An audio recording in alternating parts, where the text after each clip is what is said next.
Hello again mga ka-basic troops. So ngayon mag-change oil tayo ng motor ko gamit ang Delo Gold 15W40. So i-review natin kung okay ba siya. So sa mga hindi pa nakapag-subscribe, like, comment, just click the subscribe, like, comment, and share, and hit the notification bell. So yan guys, so pag-uusapan natin yung naka-label dito. So, sa mga review is maraming nagsasabi na hindi daw pwede. Kasi nga, ang nakalagay dito is heavy duty diesel oil. Pang diesel lang talaga daw yan. Pero sa likod naman ito, yan, meron nakalagay dyan. Yan, mixed speed of diesel engine, high speed, 4-stroke, turbo change o natural aspirate. So pwede siya sa 4-stroke. So yan guys, nakita nyo yung ano,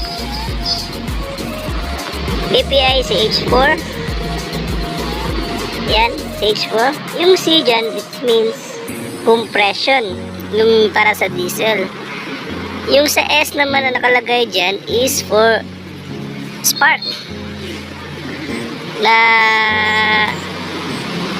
ibig sabihin is yung pwede siya sa gasoline, diba? So approved siya. So marami din nagsasabi na okay siya sa mga dry clutch, tulad ng mga ganyan, scooter. Sa wet clutch, maraming nagsabi na hindi daw siya pwede. So yun guys, pero ilalagay pa rin natin to. Masira na kung masira. Hindi guys, itatry talaga natin to para naman maliwanagan tayo kung okay nga ba talaga or hindi nga talaga pwede yung Delo Gold. Kasi hindi natin masasagot yan kapag hindi natin i-try sa ating motor. Kung puro sabi-sabi lang yan ng iba, mas mabuti i-try natin. Kaya do it on your own risk. Tama ba? So i-review ko talaga to at ilalagay ko talaga dun sa motorsiklo ko para naman maliwanagan din tayo kung pwede nga ba talaga to. Kaya nga, do it in your own risk. Kung masira, pwede naman natin ayusin, pero sa tingin ko hindi naman talaga masisira talaga. I-review natin, then try natin mga 3 days or 1 week kung ano nga ba talaga yung performance niya. Kung hindi naman siya okay,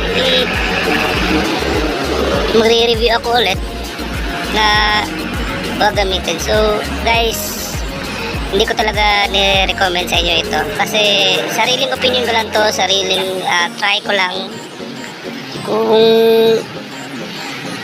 para malaman din natin yung nakatagong sikreto.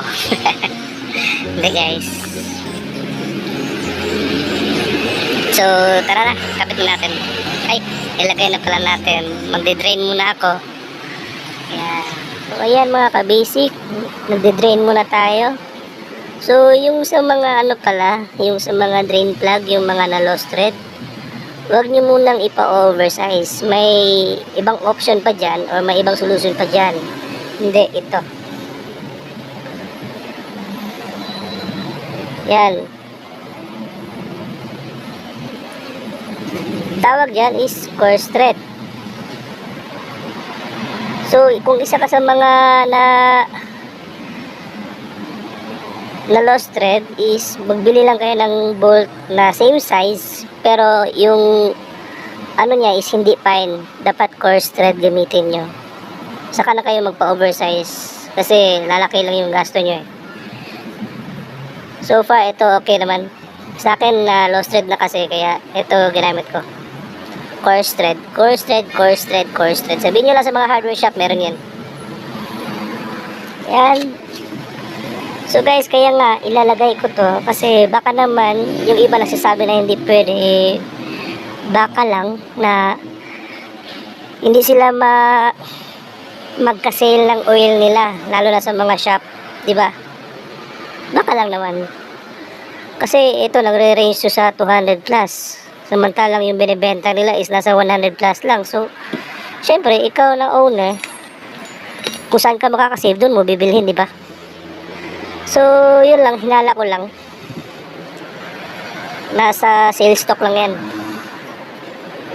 Kaya, tara. Kabit na natin to.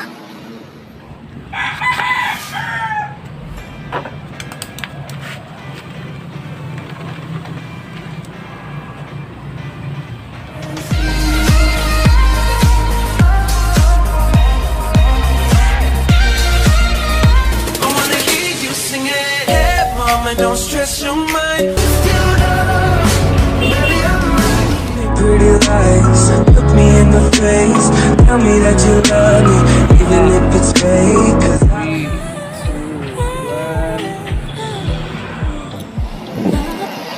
And guys, yan, itry natin.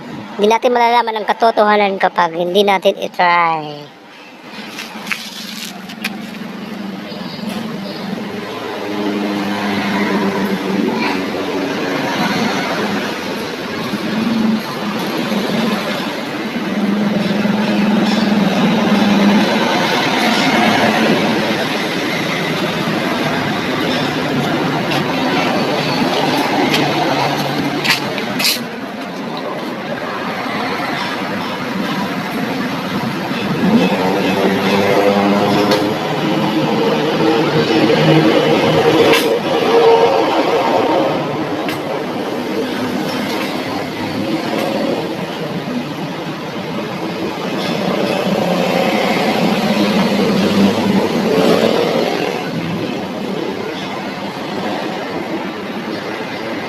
So yan guys, mag-iiwan tayo ng 200.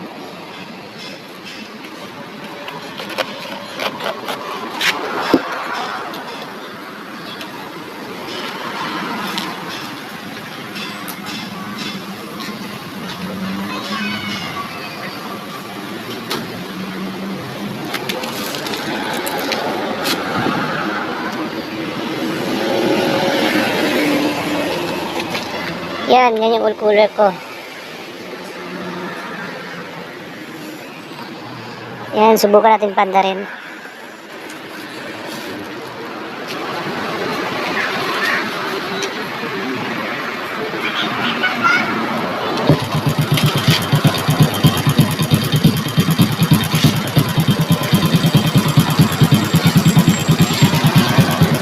Yan guys, ang ingay ng cams ko. Mag-tune up pa pala ako nito. So, yan.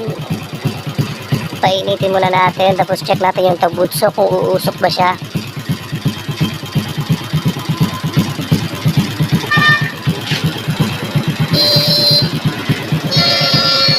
Try natin mga 5 minutes.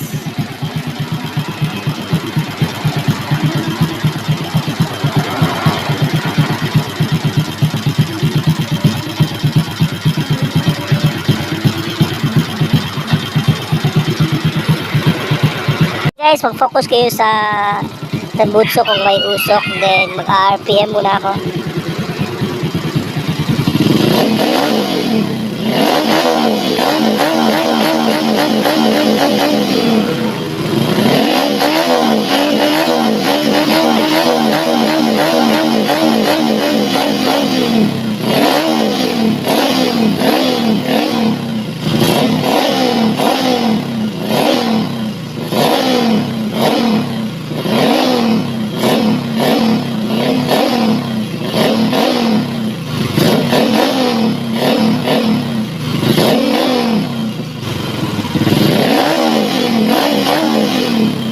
Oh, so parang okay siya, wala naman.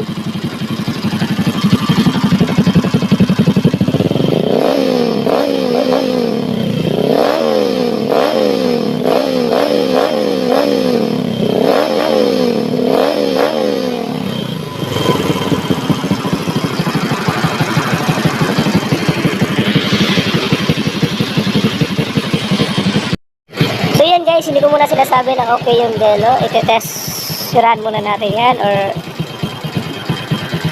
papatakbuhin kung okay ba yung hindi ba siya slide sa clutch niya. So yan.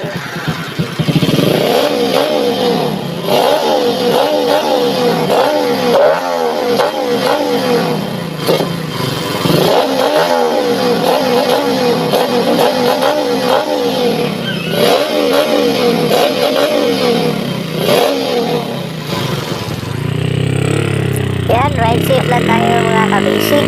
Kaya that's why lang. Tandaan na po tayo.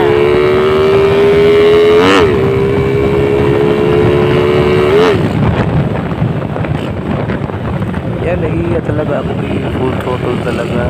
Baka sabihin na ambog yun, oh. Yan, chill lang tayo. Itetest lang natin yung cambio niya kung mag-e-slide ba talaga siya. So far, okay naman. Hindi naman nagproblema. So, try natin pabalik. Yan, again mga ka-basic. Note, ride safe tayo palagi. Ayan, maraming masasakyan. So, hindi tayo magta-top speed dito. Tignan lang natin yung cambio talaga kung may hatak pa ba. Yan, ride safe. Bye-bye.